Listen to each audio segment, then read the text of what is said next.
All right, one of the things we want to look at is we have to understand some of the different types of steel that we're going to come across.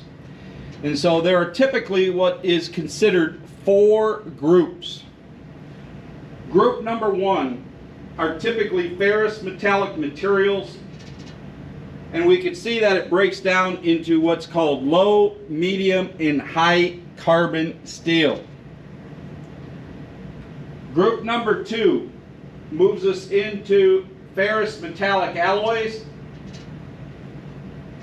where we typically see 2 different distinct stainless steel, which we typically see chromium and nickel, and high-speed steel, where we typically see tungsten in there. Group 3, non-ferrous metallic materials. An example of that would be aluminum, typically rarely used in its unalloyed state. We also find copper and nickel and zinc. Group 4, non-ferrous metallic alloys, like our aluminum alloys, bronze, and brass. Notice that bronze is a mixture of copper and tin. Brass is a mixture of copper and zinc.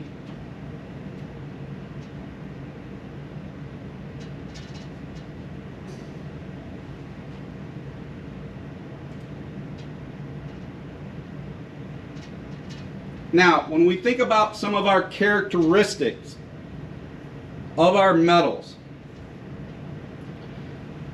almost all metals have something called ductility. Typically, metals can be melted and drawn into very, very thin wires.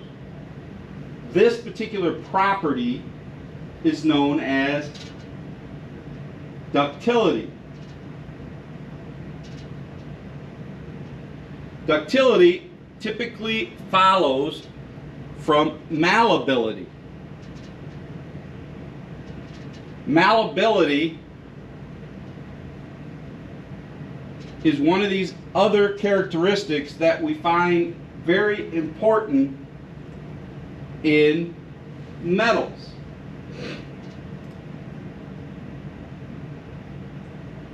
Another characteristic is elasticity. So metals with low elastic properties would be gold and lead. Good elasticity allows a material to be shaped.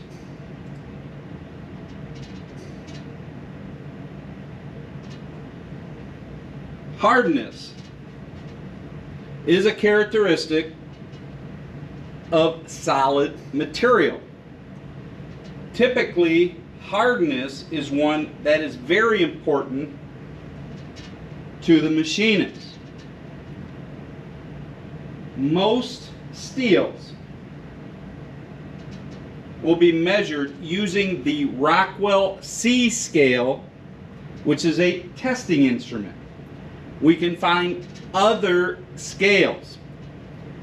The Rockwell C scale uses a diamond as a penetrator, and we'll look at this later.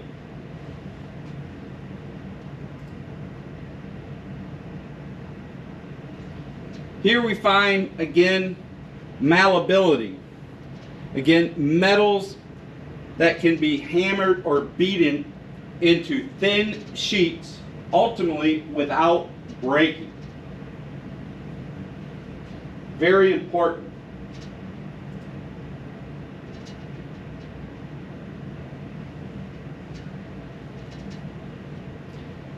Overall, when we think about our metals, metals are not brittle when compared to a rock or other material.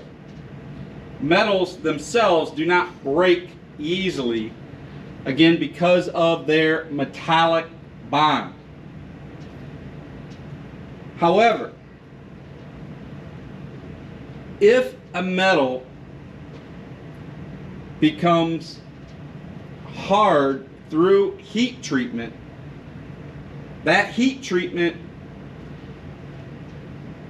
can lead the metal to be relatively brittle and even crack. So these are things to think about in heat treatment. Another characteristic is toughness. Toughness is the resistance to fracture of a material. Again, it is defined as the amount of energy that a material can absorb before rupturing. This is where I like to differentiate hardness and toughness.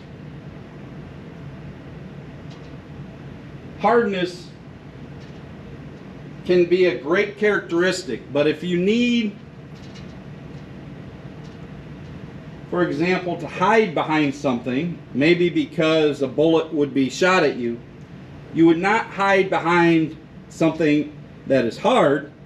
You would want to hide behind something that is tough. So toughness is an important characteristic.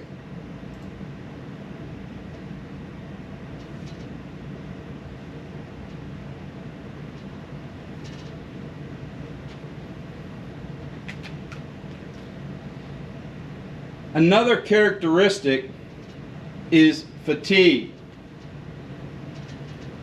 Fatigue is one when we see repetitive or fluctuating stresses that will cause a material to fracture. An example would be a paper clip. If I routinely bend that back and forth and back and forth and back and forth, cycling constantly, eventually I will break that wire or that paper clip. So very important characteristic. Again, as we said earlier,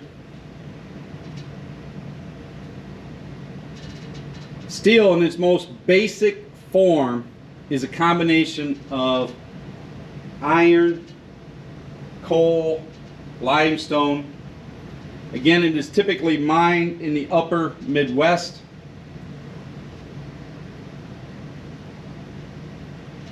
Typically, we're going to need to heat these materials to 1200 degrees and then eventually heat it up to 3000 degrees to be able to melt this down. Now, one of the more important things that we see is pig iron typically contains upwards of 4 to 5% carbon. Pig iron would be way too brittle to be used as is. This is why steel is refined down.